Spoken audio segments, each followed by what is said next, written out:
joining us today for another episode of What's Your Why Wednesday. Today, I am joined by Albert Lopez. He is the broker and CEO of Smart Money Realty and Mortgage.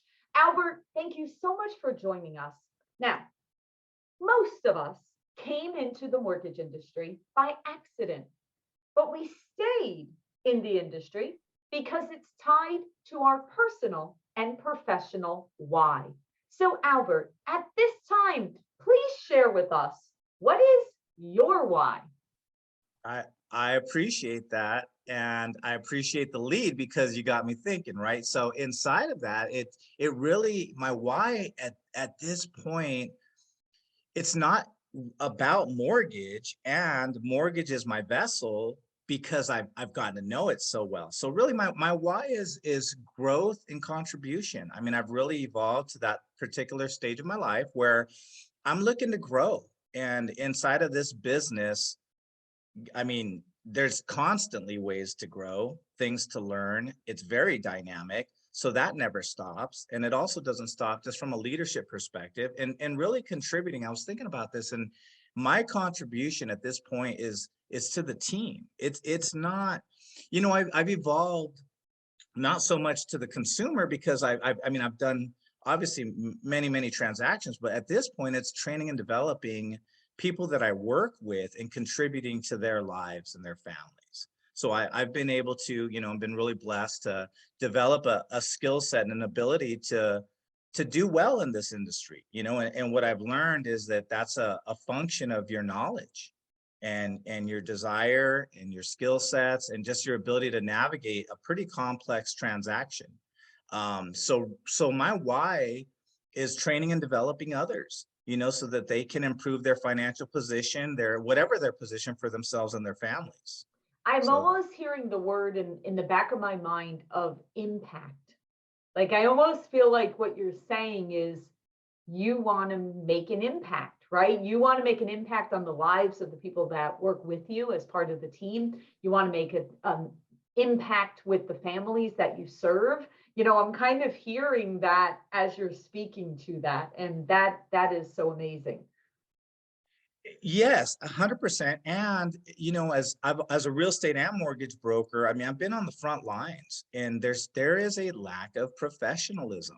There is a stigma to it. And I kind of feel like on the real estate side a bit, and just kind of hand in hand, where they go hand in hand, and having the vantage point to be able to see it from both a real estate and mortgage perspective, I can see so many opportunities for a mortgage professional, which is my focus, mortgage, to enhance the experience for the consumer. So it's really at this point, like I said, training that team and really getting them to a point where it's an experience that's actually pleasurable because they're dealing with a professional.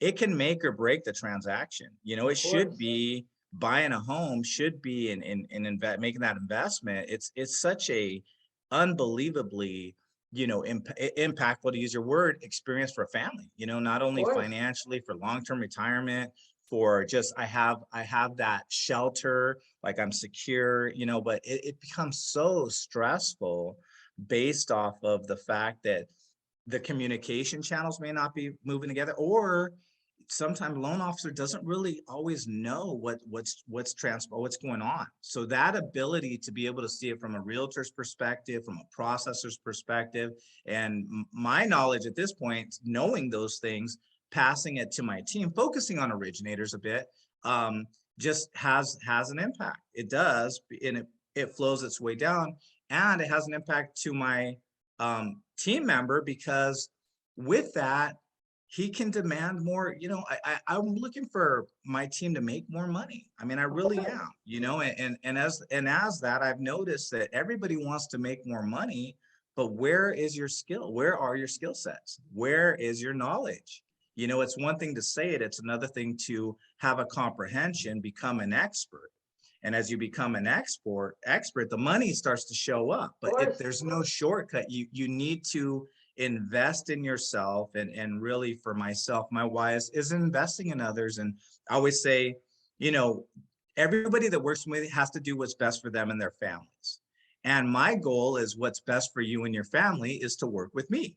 As There you part go. of that self-expression, or my why is challenging them, training them, getting them to a position where the job work, the career, it's there is fun there, it's not a stress mongrel. It is actually like, no, I put people into homes, Yep. I make a difference. And I get that call and the satisfaction from being in the business of making a difference. And so having that call, getting, the card, I mean, it's such a big deal. It's so rewarding.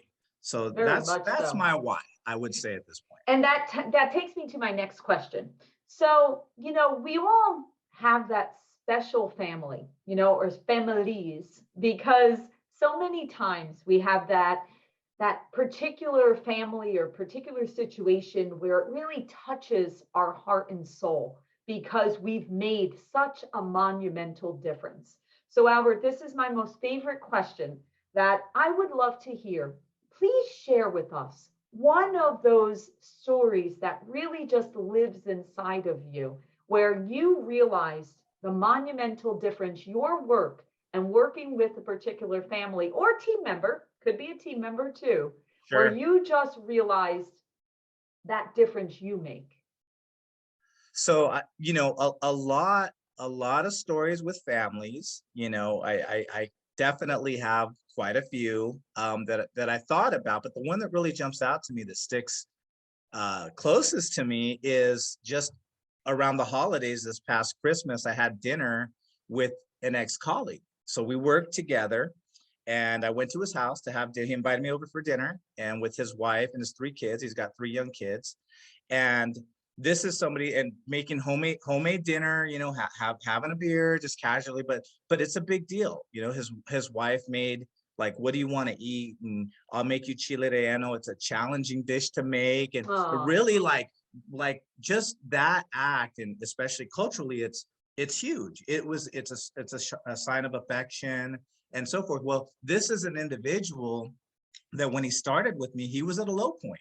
He was bouncing around different mortgage companies, and just was looking to have a breakthrough. You could tell on the interview. I mean, he lit me up. I could see it in his just look that he had this strong desire. Well, that didn't necessarily correlate into the job. He was struggling. He just didn't have, like I shared, some of those skill sets and some of that ability. And you can only work so hard. You need to work smart and so forth. Well, on two occasions, his manager at the time asked that we let him go because he wasn't necessarily performing. So both times I've had his check on my desk, called him into my office to let him go. And he would not, he was a stand for staying.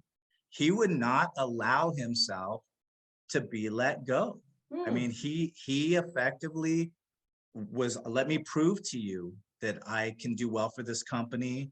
I know I have what it takes. I mean, and that, I mean, almost like goosebumps on my, I'm like, there's Wow. no way I'm letting this guy go. That's hard to find, that type Wow. of desire. And I realized really it was more his manager that was the challenge. So I took him under my wing, switched positions, challenged him a bit. We trained, I mean, hand in hand. I worked hand in hand with him for about a year. And as a result, I mean, he had a breakthrough. Wow. He's a senior originator, and this is in a short period of time. Senior processor now, both ends, in a niche industry where he's certainly going to be in demand because he's got a differentiated skill set now, Right. being in a niche industry.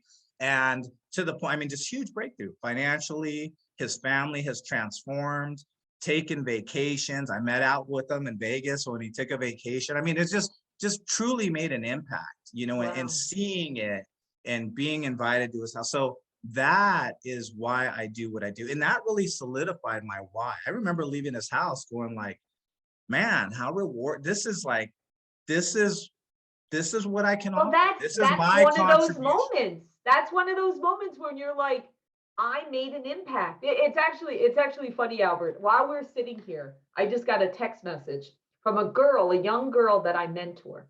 And the message literally says, the message literally says, I just wanted to share with you that I've taken your advice on how to better communicate with my loan officers, and it has made a huge difference in my workday. Thank you so much for mentoring me. See, all of us have this ability. If we just take the time to listen, to care, to really see inside of them, because like you said, here you were with the check on your desk, ready to let him go. But then when he spoke and he fought for it and said, no, there's more, right? You're not seeing all of me and I'm going to prove it to you. You saw inside of him, like you saw not just the outside or just listening, you saw the soul, right? And Yeah, but it takes absolutely. us to actually be receptive to that. We have to be open to that. And then we can positively affect other people and it multiplies, it grows from there.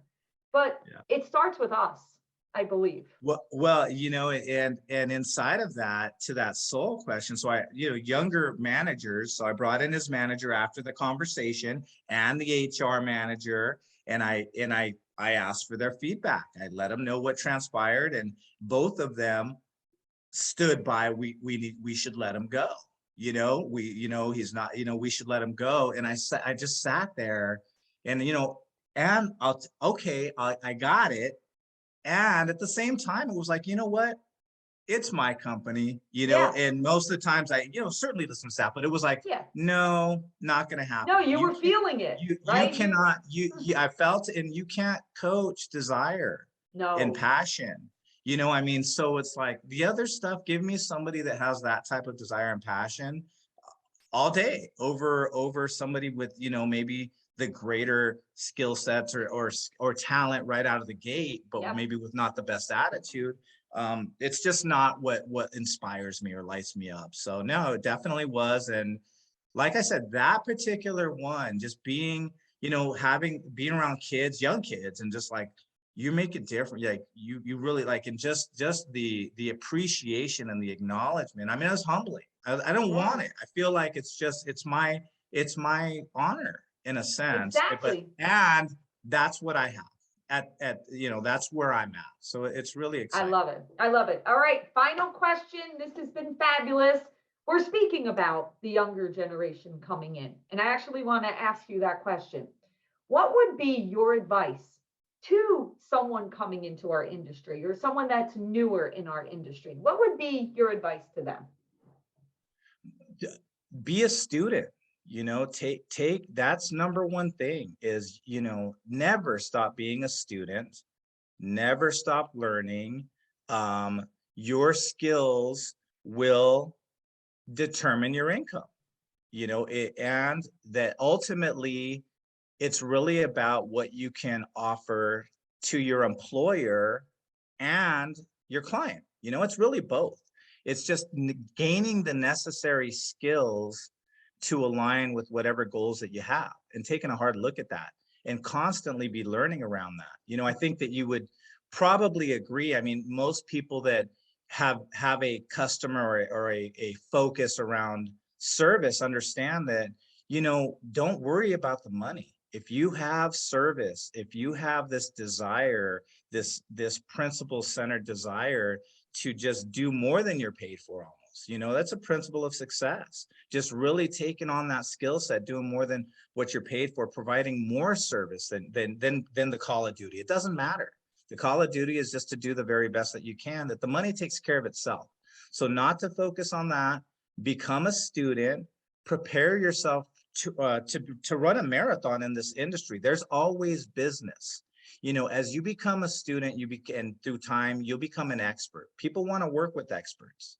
That's a tried and true PIMS principle. If there's always business cycles. Mortgage is no different than any other business. There'll be business cycles.